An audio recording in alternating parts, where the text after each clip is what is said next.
Today on the 01581 Let's Talk, an update from our town manager, Kristi Williams, and a conversation with Senator Michael Moore.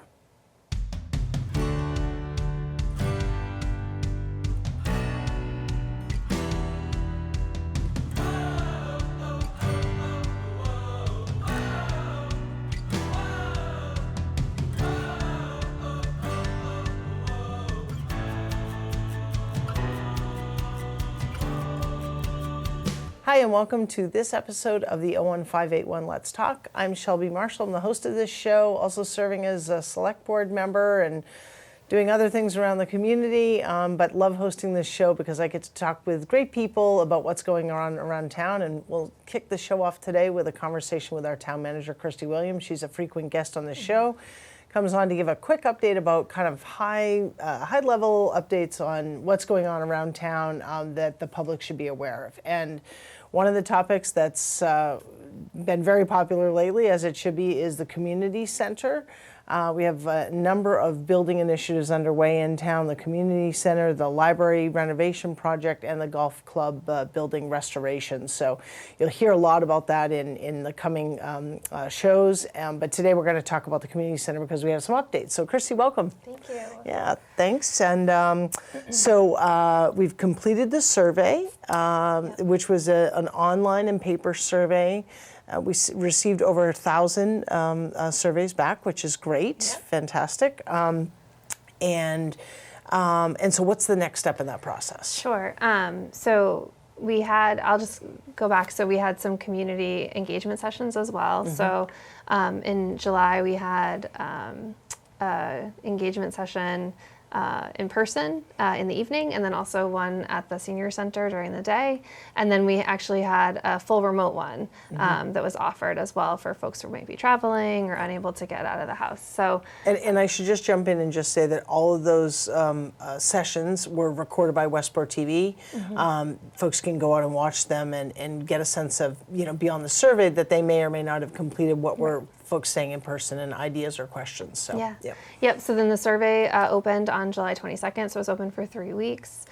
So closed on August 9th. So yeah, we got over 1,000. And we are I know we've gotten some questions about, are people going to be able to see the results of that survey? Are we going to sort of pull together the results of the public input sessions? And so we are going to see that presentation by the architects at the board meeting on August 29th, which is a Thursday. So a different meeting for the evening for the board, but it's fully focused on the community center. So the architects will be presenting 3 alternatives based on what they heard. And then we'll have some feedback from the board, but also there'll be a public input portion of that meeting. And then we're going to have a charrette on Monday, September 9th. I'm sorry, a what? What's a charrette?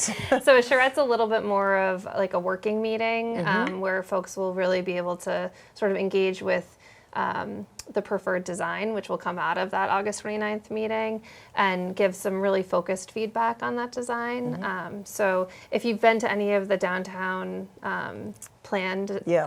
downtown plan meetings, it's similar to that, where people will really sort of be able to more dig in than just offer comments. Sure. Okay. And so that's September 9th. That's September 9th at 6 o'clock, and that's going to be in the Great Hall at the Forbes building. Okay. And then on Tuesday, September 10th, we're going to have sort of a senior focus charrette at the senior center at 2 o'clock. So that's the next day, September 10th at 2 o'clock at the senior center. And then... When you say senior focused, is that anyone can attend, but the content is intended to be around the senior center, and so the lens of kind of input and focus, or are you really asking for those, pick an age, 55 plus to attend? No, I think anyone can attend. Yep. Definitely anyone can attend. We had actually a senior center meeting in July. Anyone can attend. We're just trying to make it as accessible as possible for all the users of the building. Sure. Yep. Okay. Yep. Okay. Great. So really looking forward to seeing the designs and hearing the public's feedback on those. Excellent. Yeah. Good. And then sort of beyond that, what would be the next step? So that takes us into the middle of September. Obviously, the architect and the OPM, they have to do their work. And then what? Yeah, so the architect at the August 29th meeting will identify some costs associated with these different designs, and then we'll do work with the select board on proposing, timing and funding sources and things like that. Sure. And then, once we sort of create that preferred design, that could inform an article on the October town meeting warrant. Okay. And I think the operative word there is could, because we've got a lot of work to do between now and then and decisions to make. So, is that it for you? I should also say, actually, because Yeah. I just said October town meeting warrant. October town meeting warrant is available on the town's website. There's currently 14 articles. One of them is sort of a placeholder article for the community center. Okay. And actually, I have one more update about a new promotion or a position. Right. Yes.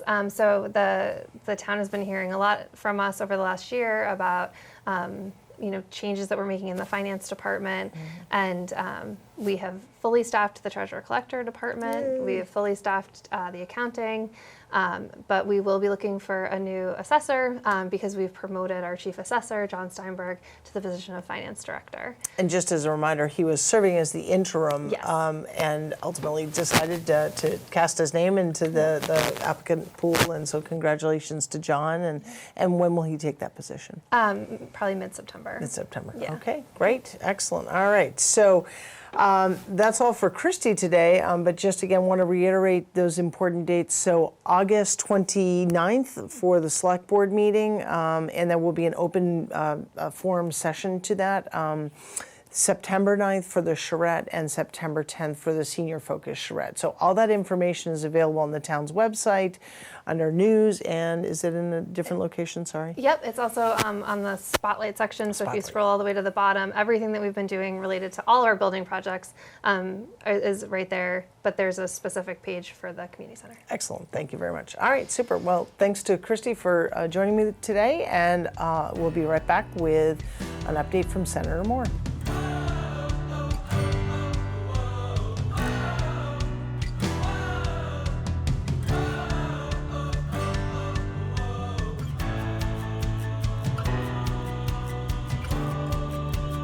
Hi, and welcome back to this episode of the 01581. Joined here today by Senator Michael Moore. Senator Moore comes on as a regular guest just about every month, and he provides us an update with work that he's doing at the State House and on behalf of his constituents, as well as kind of generally what's happening at the State House. So, welcome. Thank you. Yeah, Nice to see you yeah, again. we're wrapping up on summer here, so hopefully you're enjoying a little downtime. But I know you're always meeting, but hopefully you're enjoying some downtime. No, I'm enjoying it. It's Good. nice to have a little break Yeah. before.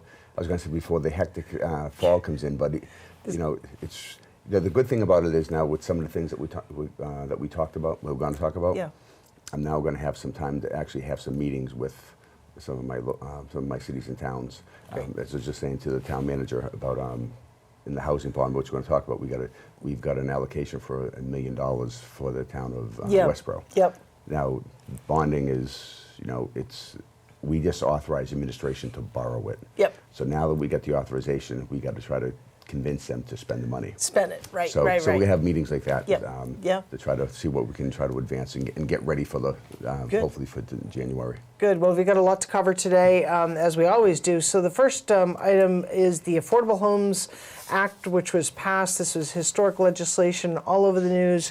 And just for the public's benefit, this is the largest investment in Massachusetts history, really addressing the state's housing availability and affordability crisis. So I know that, Senator Moore, you were, and just actually for high numbers here, just for folks interested, it authorizes $5.16 billion in bond authorizations. Yes. Again, that's the authorization to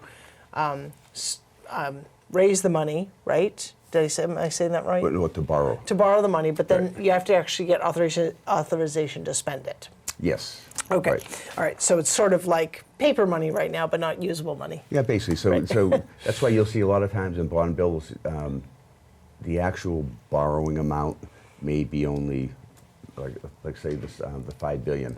Yep. We could have that could be $6 billion, could be $7 billion. Got it. But what the administration borrows will be a limited amount per year. Got it. So they have, the state is capped on how much money they can borrow each year. Yep. So that we don't overextend in our budget. So even though we have that large amount, this just gives the administration the option. Okay. So, because what may happen is you may have projects that I'm advocating for, the cities and towns are advocating for, so we go in, we advocate for them, Yeah. and then somewhere along the way, say it's a $2 million project. Sure. And for some reason the project gets derailed. Yep. You've got all these other projects that hopefully you can fall back on, Right, or the right. administration can fall back on the fund. Right. Yep. So- Absolutely. Yep. No, that makes sense. We've seen that in a lot of transportation projects. Yes. They're not ready to kind of go live, Yep. right? So you worked specifically on a couple of amendments to that. Can you talk a little bit about kind of home inspections and the infrastructure upgrades? So this is, if you want to call it historic. This is Massachusetts is now the first state that so we have a bill. We had a bill filed on this, Yep. and this is where we see more legislation rather than a lot of individual bills. We see more bills being put in omnibus bills as amendments. So, and that's really where this legislation came from. Okay. This piece of legislation we filed as an amendment. So basically now with the shortage of housing we have, and I can remember doing it on a house. I did not waive the home inspection, but I did a cash offer. Yeah. So I was reselling another house, Yep. so I had the money, I could just Sure. do that. Sure. So you want to make your offer more advantageous Sure. to the seller. Well, the problem, what we've had is we've had issues where we've had people who are waiving their right to the home inspection. So now, and let's just look at, just to make it more understandable or relate to the people in Central Mass, we've got the crumbling foundations. So you can imagine buying a house, Sure. you waive the home inspection, And you're doing that because the house, there's such a shortage, right? Right. And there's competition. there's You and I are competition. bidding on Right, the- right. So I'll just waive it and take my chances. Right. And that's something that's advantageous to the seller because they're like quicker, right? Like Yep. we don't have to worry about what the inspector is going to come back and Yep. say. Yep. But now you, the buyer, say you bought one of these houses that have a crumbling foundation, that's a $200,000 repair. Sure. So you basically either, if you've And got your the loan probably doesn't factor that in. it's not covered by the insurance, Right. home insurance. Right. So you've either got to walk away from the property, you've got to try to find a way to fund it, Yep. and if you can't fund it, what do you do? Yeah. Right. Right. So this is, when we were talking about this bill, or in hearings, or I'd always say, what's your two biggest investments in your life? If you have children, Yep. and your home. Yep. And now if you put yourself in a situation Sure. in this, where you basically financially ruin yourself or burden yourself. Yeah. You know, we talk about student loan debt Yeah. and all this other Yeah. debt that people have. Right. Well, this is something that can seriously impact Yeah. someone. So, And I think it's important here in this that it doesn't require a buyer to have an inspection, No.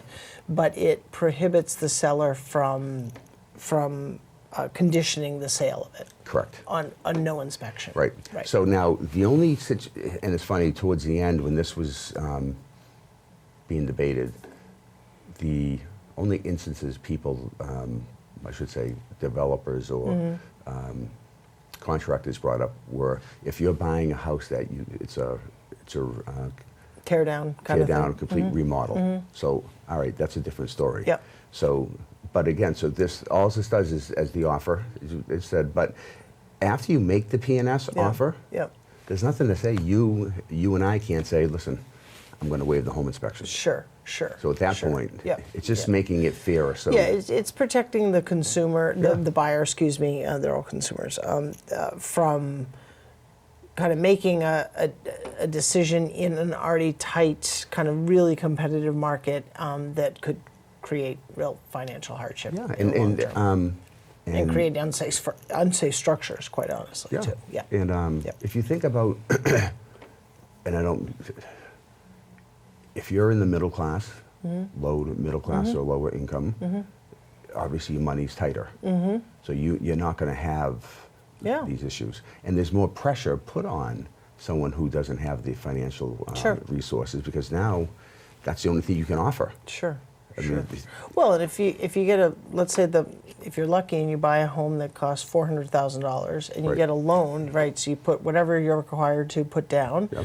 and you get a loan for that. That loan, after the fact, doesn't include the $100,000, $200,000 foundation repair. Right. So So you're stuck. You're kind of screwed, quite frankly. Yeah. And so what do you do then?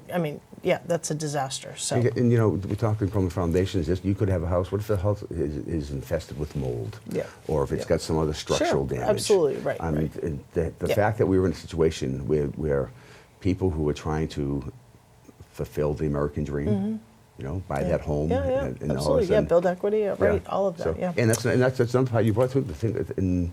When you get to be approaching my age, Yeah, yeah. your house is part of your retirement package. Absolutely, And right. now, if you've taken that off the market, Yeah, right. and you actually have to expend money again, Right. Yeah, it Yeah. financially hurts people. Okay, So good. we did that.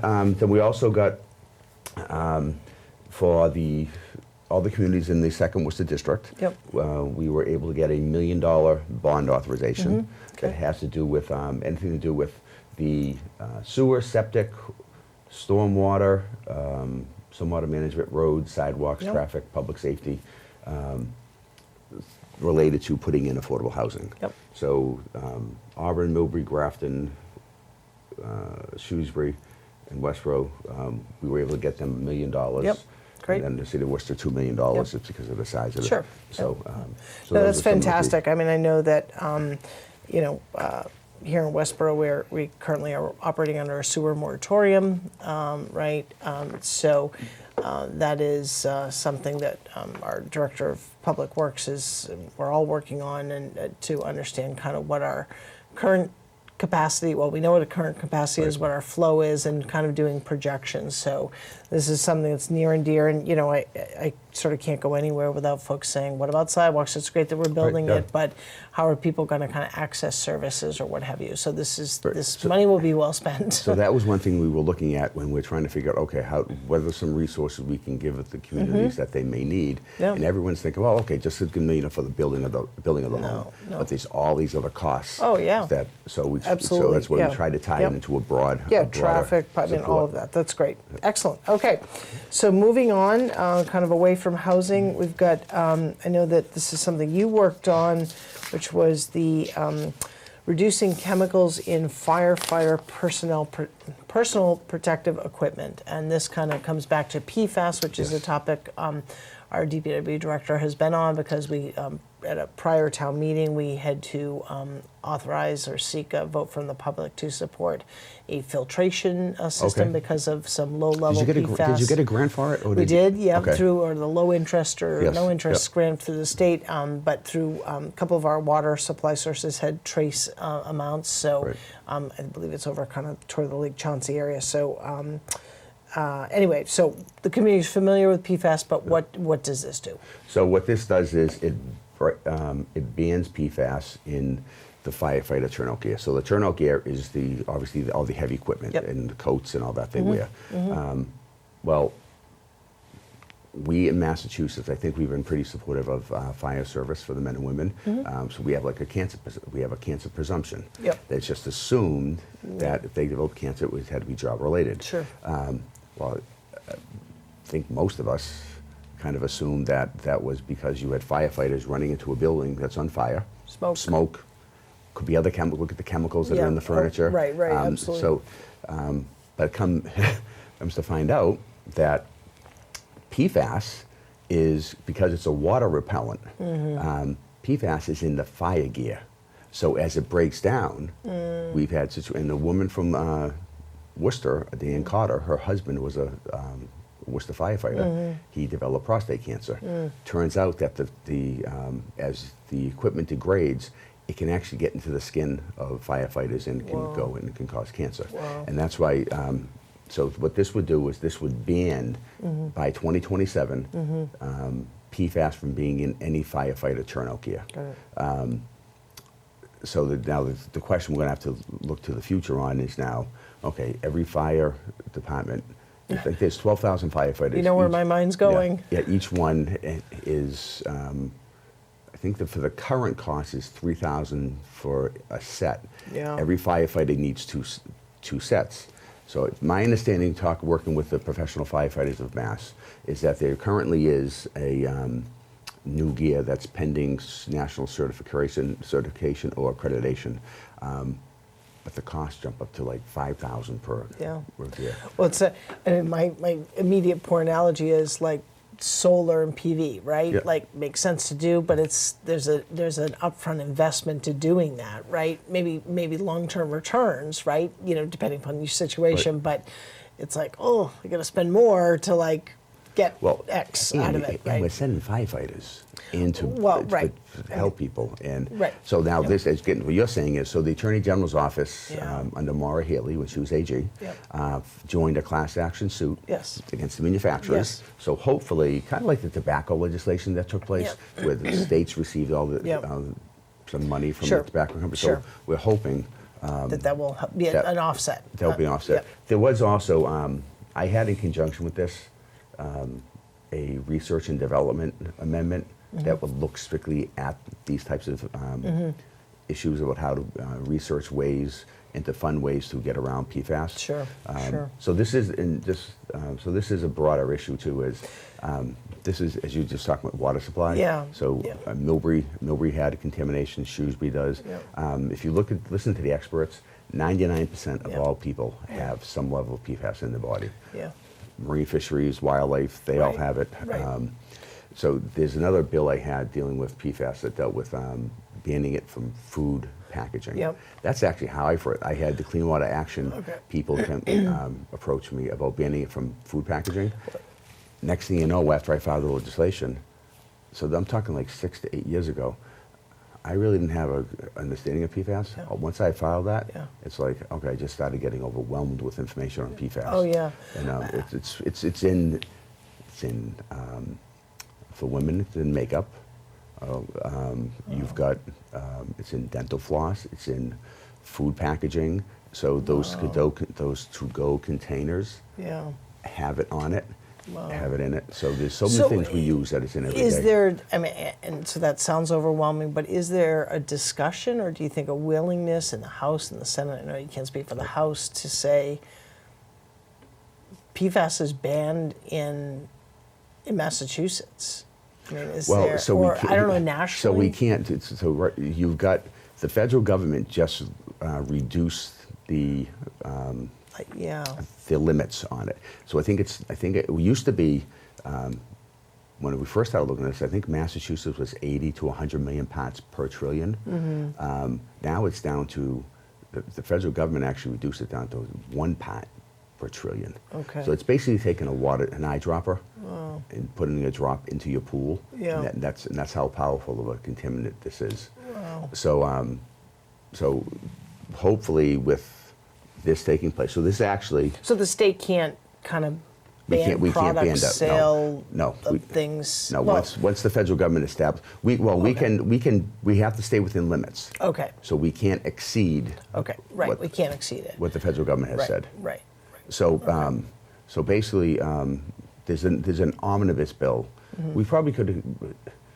There was a shot that we could have gotten this through 2 years ago at this Mm-hmm. time, except there was this omnibus bill that they were trying to get done that was going to deal with PFAS in a bigger, more comprehensive way. Mm-hmm. Sure. But the bill just got hung up. And Sure. So it finally got Yeah. to the end of session. Yeah.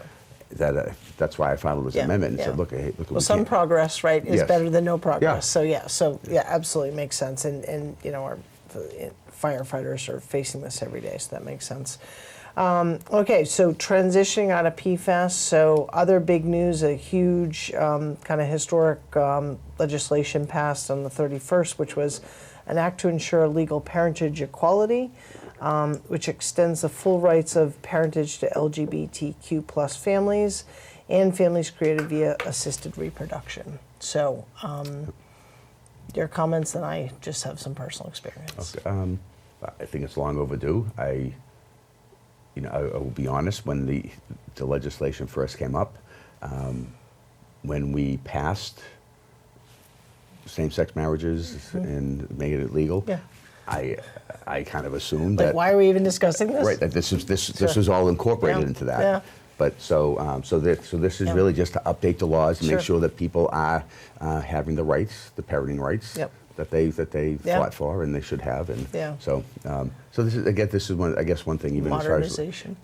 as legislators, you do one act, you're like, okay, so all right, so now they can have married, they can have Let's just children. move on. It's all set. So they have all the rights. Right, But right. it turns out there wasn't. So Yeah. this is to address that loophole. Yeah, no, I from personal experience, we used IVF, and I was really shocked. Although my wife's name is on the birth certificate, so by the time we had our daughter, but we actually had to go through a further legal step for her to legally adopt our child for extra protection, just in case. And was this before or after it was legalized? So it was after marriage was legal. So this Okay. was 2011, but we didn't have to do it, but it was that level, it was recommended. Okay. Because the protections in Massachusetts, even as great as in, progressive, Yeah. small p that we are, but we did that. So we had, and it's kind of weird. Like, you're like, we've just gone through this process, our name's on the birth certificate, isn't that enough? And it was like, you know what, just in case. And not so much for me as the birth parent,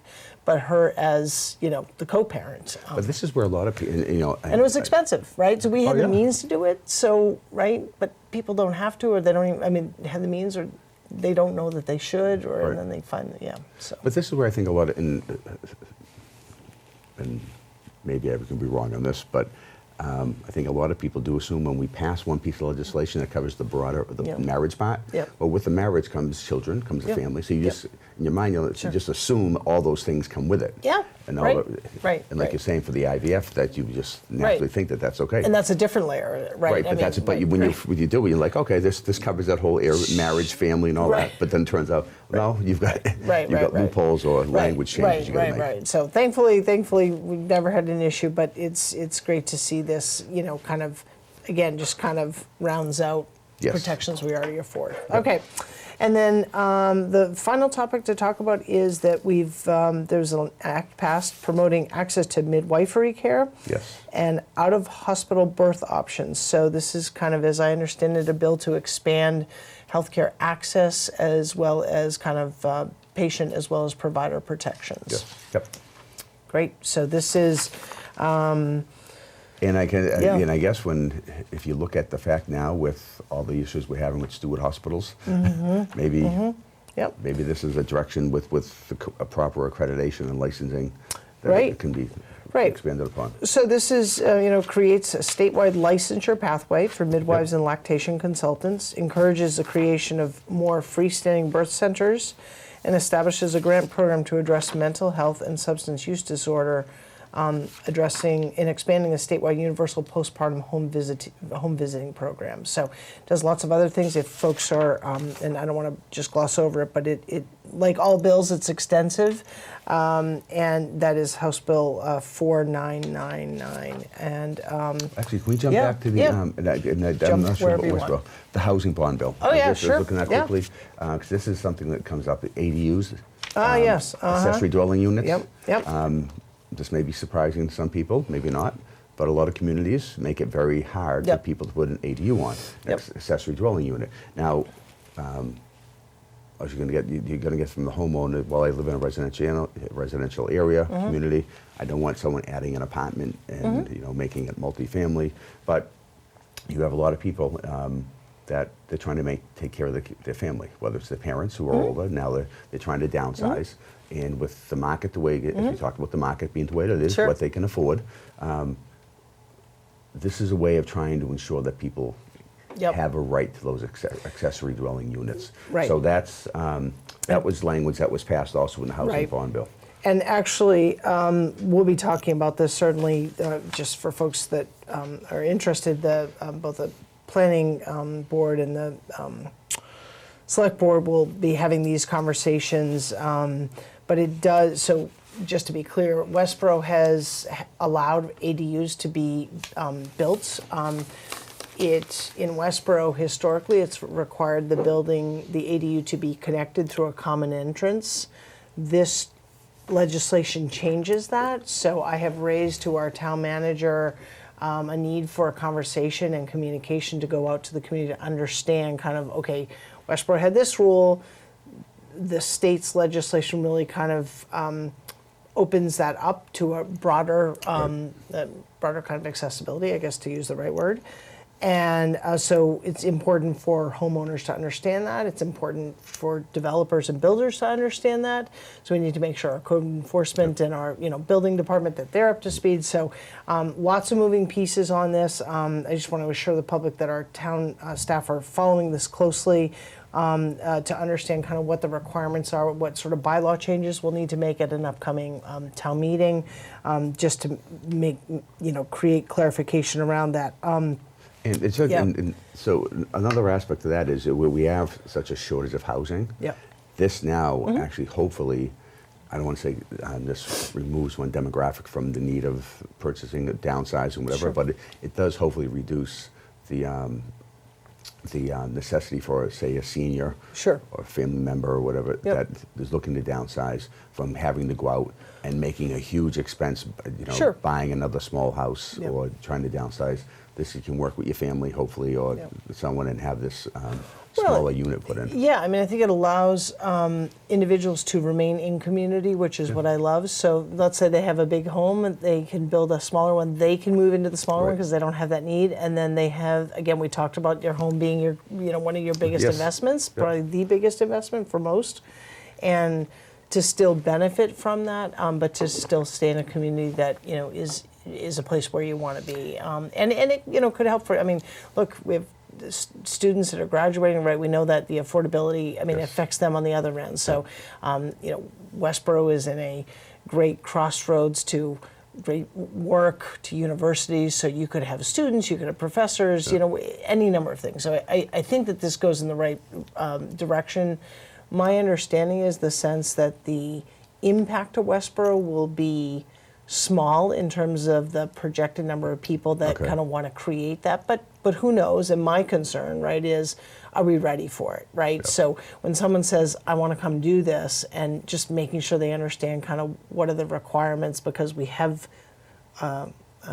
bylaws and that support it, but those have changed. So that's Right. kind of where my head's at, specific to Westborough. Yeah, this was another one of the things that I sit back and I look at, and like an anti-family type policy. Yeah, yep. And every community has different local bylaws, as you're talking about. Sure. I can remember some that you had to get, they weren't allowed. You had to get a special permit. Yep, yep. To me, it's like, but this is the whole concept of having a family. Right, right, You have a right. piece of property. Sure, I'm sure. not saying you're going to put up a multi-family on there, but Right. if you're trying to put an addition on, Right. so that you can take care of your parents or a sibling or Sure, something like that, sure. that to have a community Sure. be able to say, oh no, we're not going to let you do it. Yeah. It's. No, I agree. And I'm not also saying think- Westbrook did, but I'm just saying that's. Oh, no. I mean, even getting the ADU language in place in the bylaw that we have, I mean, I remember there was some resistance to it. I think there's been very modest uptake. I don't have the numbers here in Westbrook currently. I don't anticipate this is an explosion. I do think that we have to be open and honest about conversations about affordable housing, about housing development in general, as well as ADUs. Yeah. And that is to say, let's make sure we've got everyone at the table, because there are implications. There's implication on fire services, Yep. police services, school, right? Sewer. I mean, I was just going to say you get your water and sewer. water and sewer, right? So, Yeah. so it's not to say no, don't do it. No, you're not welcome. No, it's anti this, that, and everything. It's just like, my philosophy is, if you build it, they will come, Yep. whoever they are, right? And we need to be prepared for that and be honest with ourselves in our planning about it. And candidly, nothing frustrates me more than developers that say, oh, no, it'll be just, maybe one per fourth. It's like, no, we have a great school system. It's a great community. Yeah. People will come, we've seen it, and there will be lots of students, as one example, Yeah. right? We rarely talk about seniors influxing, which have an impact as well on different services. So it's not to be anti anyone. It's about let's be honest about the conversation, and so we can kind of plan for it. So anyway, I'm off my soapbox. Well, so as you're talking with, I was thinking, I had this one constituent who, she's